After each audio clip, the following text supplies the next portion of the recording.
Welcome, focused learners. Today we're cracking open the examiner's playbook for mastering 3.1 calibration.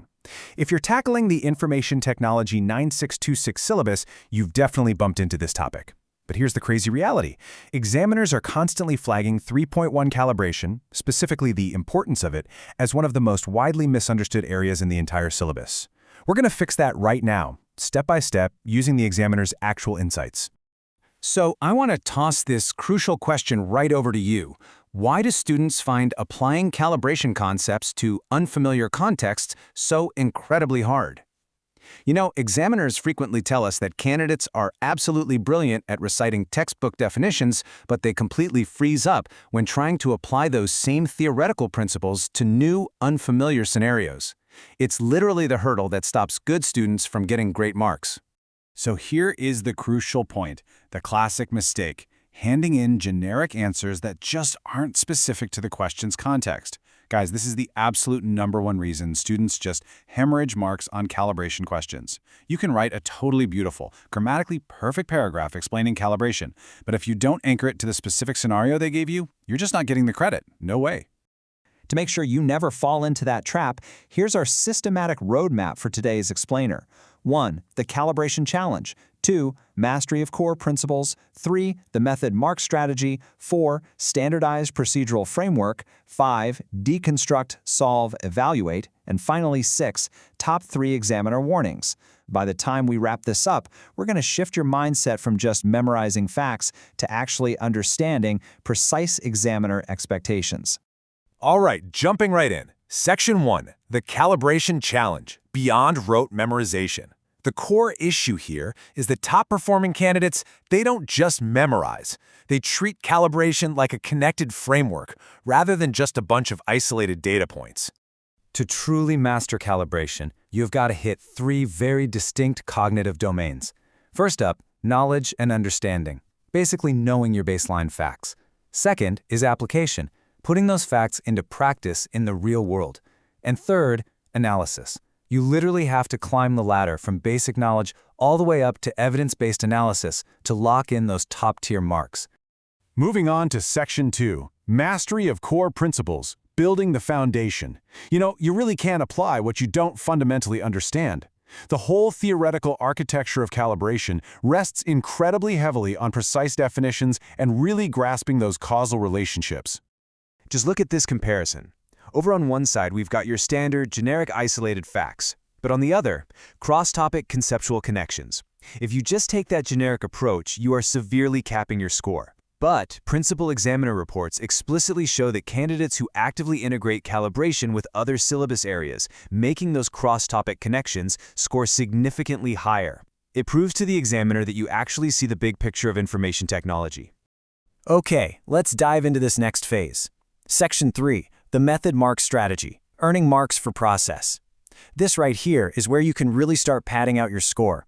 Examiners don't just care about your final destination, they actively reward your working process. Your methodology is literally just as important as your final answer. So, here's the standardized sequence for systematic processing that you absolutely need to follow. Step 1, identify key elements. Step 2, apply relevant principles. Step 3, execute your analysis with clear working. Step 4, verify your results. And Step 5, present it all in an appropriate format.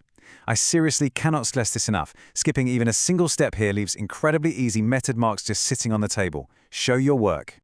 All right, Section 4, Standardized Procedural Framework, Strict Conventions. We're pivoting now from how you think to how you actually present those thoughts, because examiners demand some pretty rigid presentation rules when they're grading information technology answers. Let's run through this methodology checklist. Proper headings, correct terminology, appropriate formats, clear annotation. Forgetting to verify your format and presentation is a massive, yet totally preventable pitfall. Seriously, you could execute a completely flawless analysis, but if you forget to use correct terminology or drop your headings, you are just throwing free points out the window. Next up, Section 5. Deconstruct, solve, evaluate, the critical analysis loop. Think of this as your ultimate problem-solving framework. When you're sweating it out in the exam hall, staring down a complex, totally unfamiliar calibration scenario, this is the exact loop you're going to rely on. Now, What's really interesting about this loop is how perfectly it mimics the exact cognitive process the syllabus actually demands for evaluating evidence. First, identify given information. Next, break the problem into logical steps. Then, solve it systematically.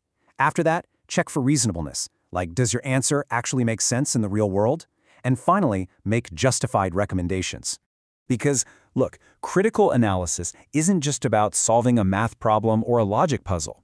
Evaluating evidence quality actually requires identifying limitations, the underlying assumptions that were made, any alternative interpretations, and the overall effect all of this has on the final conclusions. It's really about systematically questioning the limitations of the calibration evidence itself. Which brings us to Section 6, Top 3 Examiner Warnings. Avoid the traps. We went ahead and pulled the 3 most critical warnings straight from the Cambridge Principal Examiner reports.